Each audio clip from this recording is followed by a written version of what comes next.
Okay.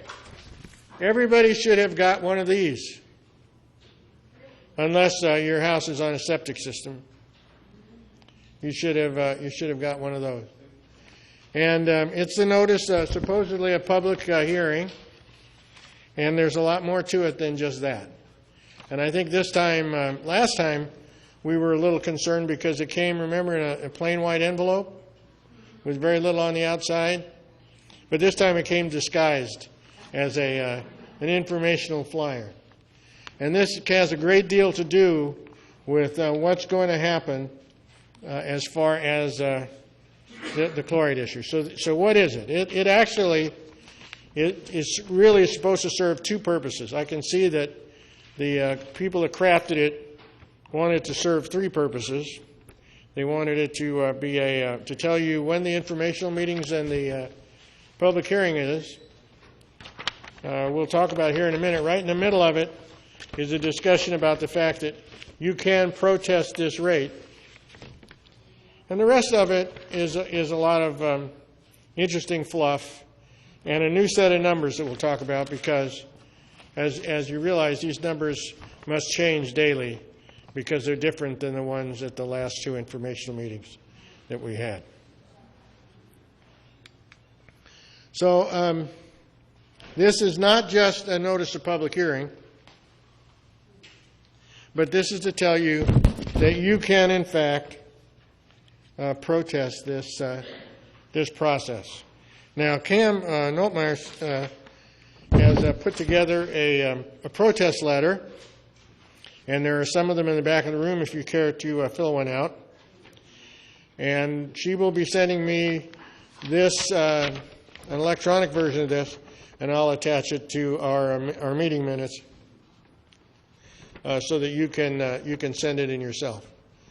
The possibility that we're going to win this protest is very small. You have to get 50% plus one of all of the eligible sewage units to sign up to this, and it's a pretty far-reaching thing that you're going to be able to get that done. But the last time we went through this, there were 7,000 protest letters, more than they had ever seen before. And so what we really need to do is get as many of our friends to send one of these in as possible so the city will realize we're truly interested in what they're doing, because this is a lot of money. And you're going to see just how much money it is. Don't let anybody tell you that they're going to save you all this money because it's only $130 million, because that's just the tip of the iceberg. So they've already had two informational meetings, and I just grabbed my camera and I was taking pictures of their charts. They don't hand them out. They just kind of play with them. So this was the meeting on April the 21st, and it was conducted by the sanitation district staff, and they were going to tell us and give us information about what they're doing. And the first thing they wanted to do is explain the project, that it is a conversion from a chlorine disinfection to ultraviolet, a reverse osmosis system to remove chloride, and then deep well injecting the brine. Now, any of us that have been following the EIR process know that's alternate two. It was probably the least of two of evils that we were given a choice of, and we weren't given a choice of much of anything else. And so that's what they are proceeding with. And so they talked about the fact that they've done all these efforts. One of the efforts that they have done is they did attempt to have this declared an unfunded mandate. And when they went to court, or not court, but when they went to the administrative process to go to the state and say, this is an unfunded mandate, so the state should pay for it, the result was the state says, well, you have a way to pay for it, so it's not an unfunded mandate. That's very confusing to me. You can tell me to do all these things and not give me any money, but as long as I got enough money in my wallet to pay for them, then it's not unfunded because I can fund it. Sounded ridiculous. But what would happen is, if we were able to get enough protests in this that said, no, we won't do this, we won't raise our property tax bill, then they won't have a way to pay for it. And then, according to that logic, it would become an unfunded mandate. But I think the possibility of that is far and remote. Now, they're talking about their efforts also. The big red arrow is pointing their efforts to talk about permitting and a basin plan amendment.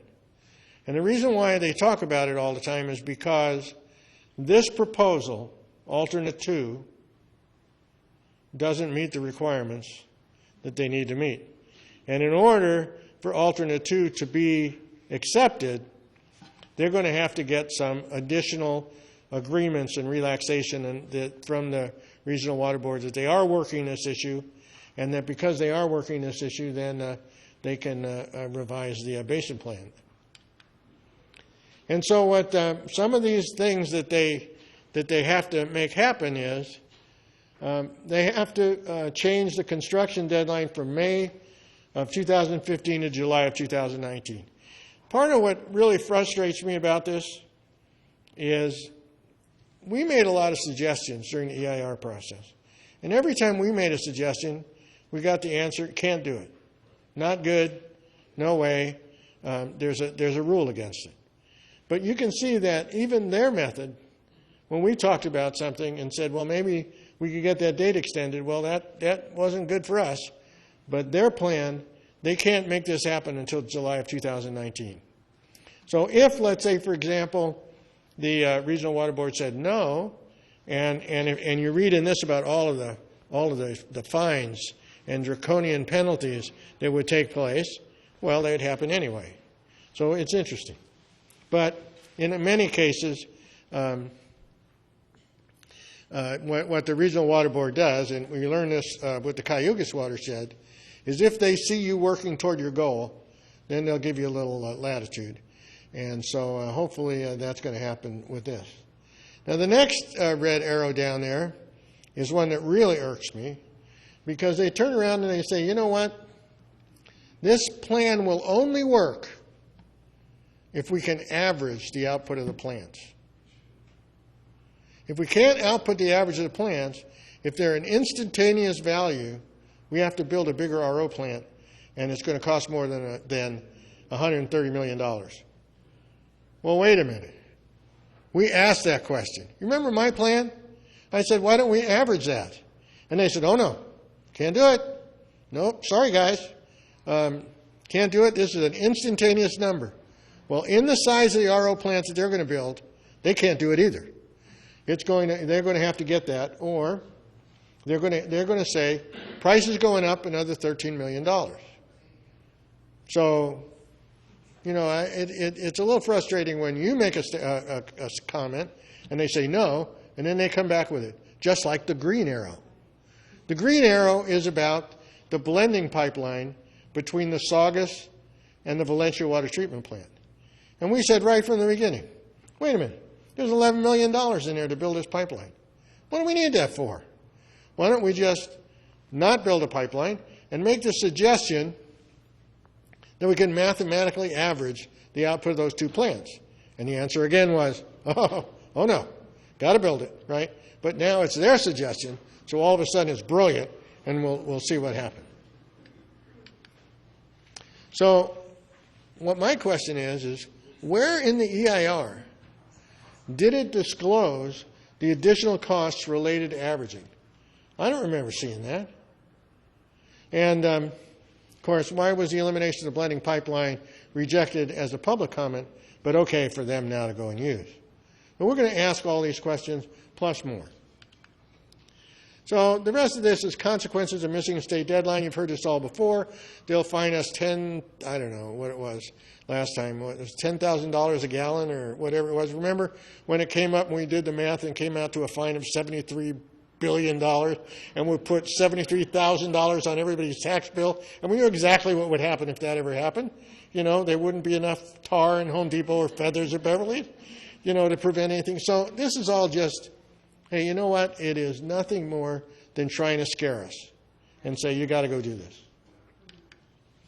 So the other thing is that there's a process that they've got to go through in order, and they've got to complete it by May of 2015, or, well, in order for the Regional Water Board to issue the draft plan by August of 2000, they have to get our plan by August of 2014 to complete the process by May of 2015. So rush now.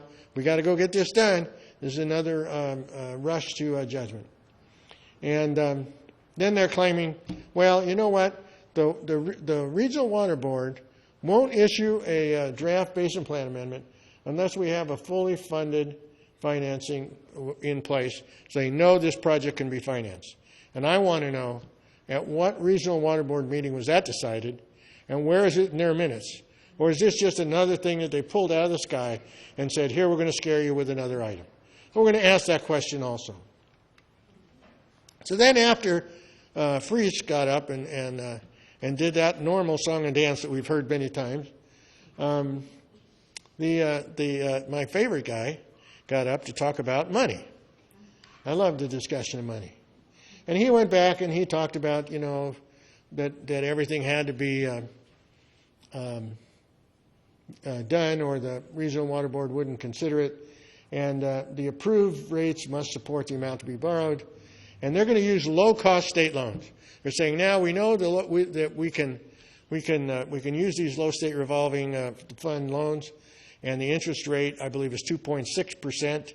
As opposed to what they might have had to borrow before. So it's going to make all this cost less. And watch how this works. So they said, look at all the successful things that we've done to reduce the annual cost of chloride compliance. We've removed all the automatic water softeners. Well, wait a minute. Hold on here. You know, the bad thing about this is I read what they send me. So every April, except this month in May, this year in May, they send out the minutes of their meeting, and they send out their budgets and what they're going to spend money on. So here's the last 3 years' worth, okay? And in last year's budget, they said there's an additional cost of $3.3 million spread out over the next 3 years to remove the remaining water softeners. Well, let's see if that shows up in the budget for this, because it's not in this budget. So where does that money come from, and how are they going to go spend it? Then they said extension of the state revolving loan repayment period is going to be extended from 20 to 30 years. And they talk about the fact that, look what we're going to save you each year of what you have to pay. Well, in fact, what happens is it creates an additional cost to the project of $13 million. Because, you know, I don't know about you guys, but when you go borrow money, don't you have to pay more interest if you borrow it for a longer period of time? Okay? So that $13 million number, by the way, was the number that they stated on April 21st. That's where I got that number from. Then they talked about this pay-as-you-go plan. You probably heard them talk about that before. It's not the first time you've heard it. The guys have been here and talked about it. They said, look, we got a pay-as-you-go plan, and so we're going to start collecting money prior to the time that we actually need it. And if you remember the last time in the numbers, we're going to collect $26 million so that we can reduce the amount you have to pay in the long term and balance this out.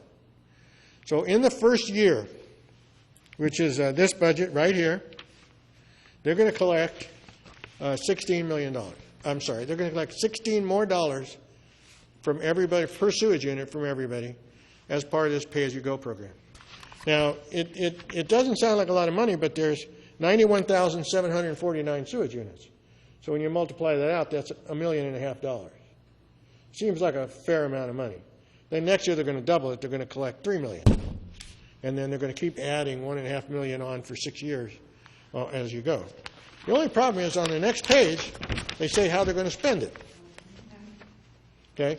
And when they say how they're going to spend it, they said for the chloride compliance project design, this year, we're going to spend $5.3 million. Wait a minute. Where does the $3.9 million come from? Where does that money come from? It's not pay as you go if you're spending more than you take in. So these are all questions we need to ask these guys. Some of these questions, by the way, we asked them at the last meeting they had at City Hall. And when we asked those questions, they had no answers. None. Zero. And Mr. Antonovich, Supervisor Antonovich, was nice enough to direct the staff to go back and answer the questions and send the answers by certified mail to the people that asked the question. I'm still waiting. So they talk about all the successful actions they've done to reduce the annual cost of their baseline operation. Staff reductions. You know what those staff reductions are? They've reduced staff 13% over the last 5 years. This is all in the past. And so even if you take that, that's 13% over 5 years. That's, what, about 2.5% a year? Then let's divide it, because that's not here in Santa Clarita. That's in the whole sanitation district, which is 30 of them. So divide it up amongst them. And that number gets very small. But the whole thing about it is in the last 5 years, their rates have gone up in Santa Clarita by 11% a year. So where's the savings? So this is just fluff. So they want to talk about things that they've done.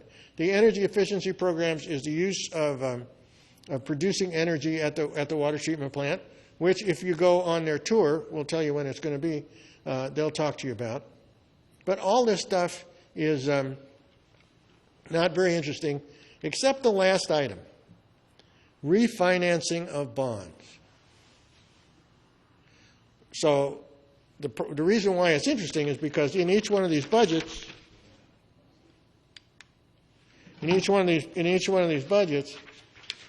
there is a cost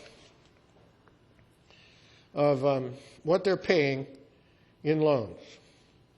And so in this particular case, this last year, it was about $750,000. And in this year, it's going to be zero.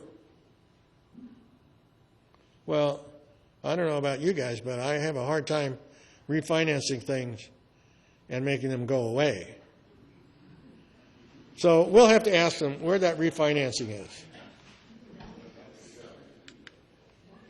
So here was the proposed chloride rates on April the 21st, 2014. It's a nice set of numbers. I'm glad I didn't waste too much time on them because they changed them. And these are the numbers that you received in your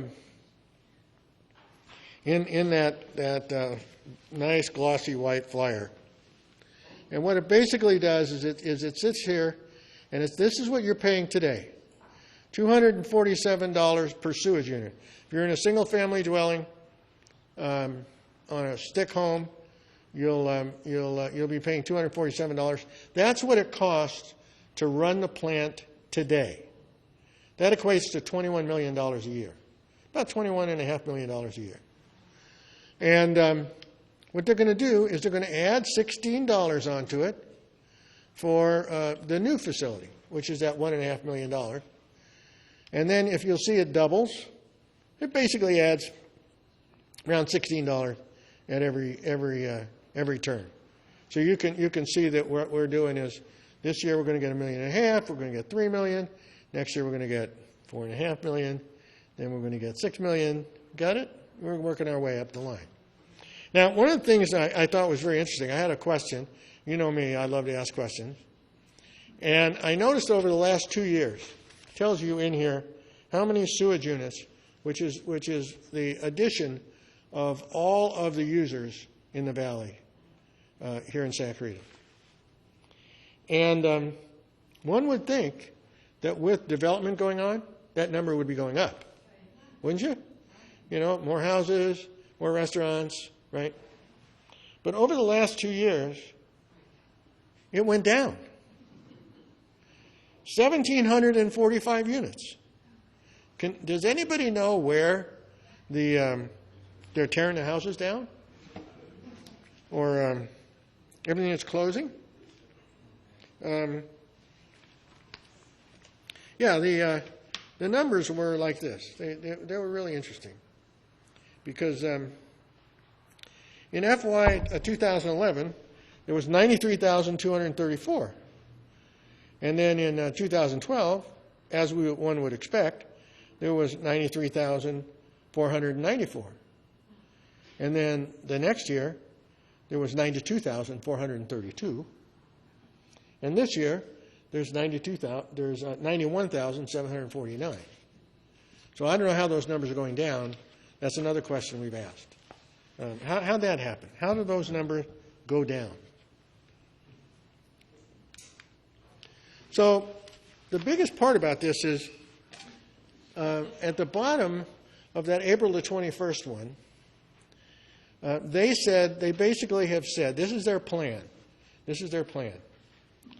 If I knew I would have had more time, I would have laid it out for you in charts. But here's really the way it works.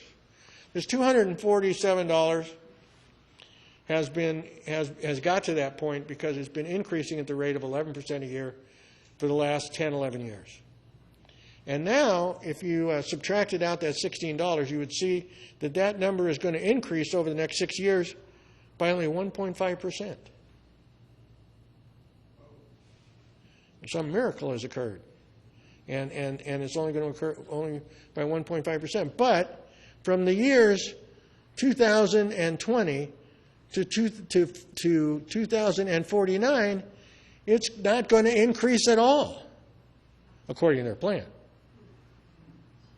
All right, so that says that no inflation, nothing's going to cost more 30 years from now than it costs now. They're just going to use that same number. Well, of course, it helps them compute the number lower. And so is that really possible? We've asked that question as well. So here's the numbers. They beg a lot of questions. The proposed rates rising from $16 to $100 per year per unit collects $322 million over 30 years. Wow. I thought this cost $130 million. Well, really it doesn't, because what happens is they keep using that number because that was the number they defined the project in 2012. And if they would have built the projects in 2012, that's the number, $130 million. But if you build a project when they're intending to build a project, starting in 2016, and the cost of money inflates at their last projection at the rate of 3% a year, the price is $142 million. Then you got to add interest, right? Now, if we borrowed this money for 20 years, they said it's going to cost $47 million. Now, if we're going to borrow for 30, they said it's going to cost $13 million more. This is all from the state revolving fund. So the actual capital cost is $202 million. Well, wait a minute. They're collecting $322 million? But the project is only going to cost $202 million? Why are we collecting so much money? Well, it could be that it's pay as you go, or it can be pay for more than you need. Or it could very well be that the cost of operation is included in there. Because the cost of operation, as quoted last time, for 20 years is $100 million. So you've got to operate this plant once you build it. It doesn't operate by itself. So if it's $100 million, say, for 20 years, and they were using an escalator of 3%, then in 30 years, well, it'll be about $150 million, right? So this number, if it includes operation, is actually low. $322 million is not enough money. So we've asked those questions. Of course, 30 years of operation without any inflation is unbelievable. So what I did was I decided to make some calculations based upon numbers that they gave me. So you remember this thing. Remember the last time when I kept asking them for a spreadsheet? They kept saying no, and I kept saying, well, is this the way it works? And they finally said, well, yeah, that spreadsheet's pretty accurate. Okay, what a good deal. So I generated a new one. I didn't paste it all together for you, because I just didn't have paste together time. But I did. It went out 30 years instead. And I said, gee whiz, what would it cost? What would the price really be at the end of those 30 years? What would it really be? What would you really see in your tax bill? And what you would really see is not $370. You would really see $755. And that's proposed, providing that nothing inflates more than 33% a year. Now, that's, remember, their historic rate, which they hate every time I say it, is 11%. So there you go. But the other thing that I thought was really interesting was I projected out these projections are these spreadsheets are based upon a certain growth rate across the valley, and I used the same growth rate that they gave me last time this time. And what it says is at the end of 30 years, this plant is a build out. So remember that they're collecting connection fees. And the connection fees that they're connecting is to build the next phase of the plant, to build a plant out from about 26.5 million gallons a day to 40 million gallons a day. So the question is, what about the connection fees for new users? What's it going to cost new users? Because that you know, hey, look, if the connection fees right now are $5,500 a unit, and if you're building a standalone restaurant, you know, you're paying something like, you know, 5 sewage units. I don't remember the exact number, but it's around 5 sewage units per 1,000 square feet. That's 5 times $5,500. Well, what if this goes up $2,000 or $3,000? It's going to be a substantial amount of money. So what are connection fees? What's going to happen? And so these are, they want to keep telling us that they're saving us money. And I thought it was interesting. So I wonder, what are we paying for? Well, if you add up all the money that you're going to be paying on your single-family dwelling over that 30 years, you're paying a retroactive connection fee of about $3,300. So that's what you're paying over 30 years. And the question about this is, remember, connection fees are supposed to be the cost of the amount of the plant you use at the time you connect. Right? Yep, that's what they always tell me. So why are we paying for more capacity than we're using? Because right now they're claiming we're only using 19 million gallons a day. So at the worst case, why isn't 25% of this part of future users' connection fees? Why is it part of ratepayers? Because even in this way, it places a burden on current ratepayers. And in actuality, the total capital cost would be paid for in 20 years. So the question is, would it be more appropriate just to borrow the money for 20 years, save the $13 million, and go ahead and then pay for operation costs somewhere else? This is an interesting question, and it's interesting because when I asked them about connection fees, they said, well, would it be fair for a new user to have to pay for this part of the plant? You wouldn't want them to have to pay it twice. And my question is, wait a minute. You're telling all of you these are ratepayer requirements, but to them it's connection fees. So which one is it? Because they're laying the burden on ratepayers, and Ms. Altmaier often talks about the fact that this is for the benefit of developers, and it's exactly what it looks like. So what do you do? What can we do? I think the biggest thing we can do is send in that protest letter. They didn't give you a form this time. I thought that was really kind of... I got to find all this stuff in here. Here it is. They didn't give us a form this time. What they did was they gave us some other interesting things. Where you could get more information. But we can send in a protest letter. I just said I'm opposed to the rate, but I like Cam's letter better because it's more accurate. And but you have to include your parcel number. And if you have one of these, you can find your parcel number right there under the rates.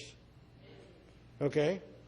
Or on your tax bill. Or, that's right. If for some reason you thought this was an ad for IKEA and threw it away, it's that same number that's on your property tax bill. Right up here at the assessor ID's number.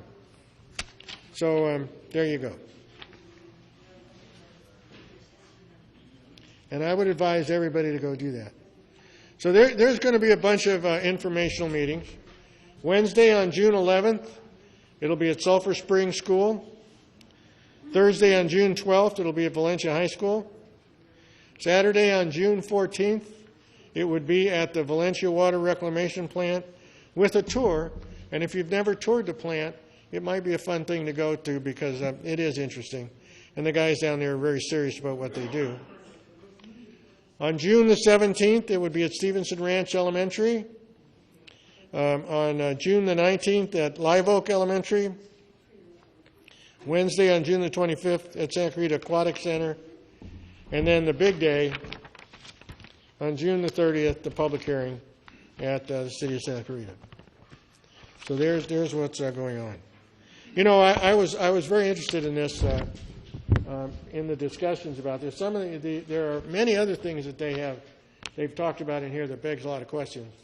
And one of them is this save money section. If you are a low water user, they claim they'll save you money. And what they want to do is base this on your water bill. But your water bill isn't what you use as a sanitation district. The water bill is probably, it depends upon how much landscaping you have. So this is really as inaccurate as everything else they do. So some of the things, when they talk about and telling you that this is all based on use, that is nonsense. It's based on something, but it's not all based on use. So one great example in the if you go out there on their website and pick off these nice pieces of information, they include in them their rate structure. And what I'll have to find it. But what it does is it shows you that if you open a restaurant in a shopping center, you get a better rate than if you build it standalone. Because a shopping center has a standard rate, and that standard rate is applied to anybody that's in it. And it's a substantial difference. And so when you look at these things and they talk about dwelling units, even when they talk about single-family homes, if you live in a 1,000 square foot, 2-bedroom, 1-bath house, you pay the same to the person that lives in a 10,000 square foot, 7-bedroom, 6-bathroom boom house.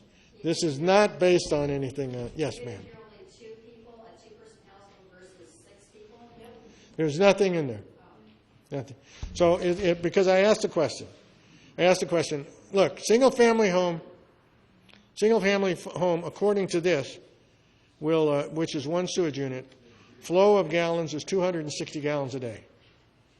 And then a condominium is 195 gallons a day. So I said, you're trying to tell me that a 1,500 square foot single-family dwelling and a 1,500 square foot condominium, the people in the condominium don't use the bathroom as much as the people in a single-family dwelling?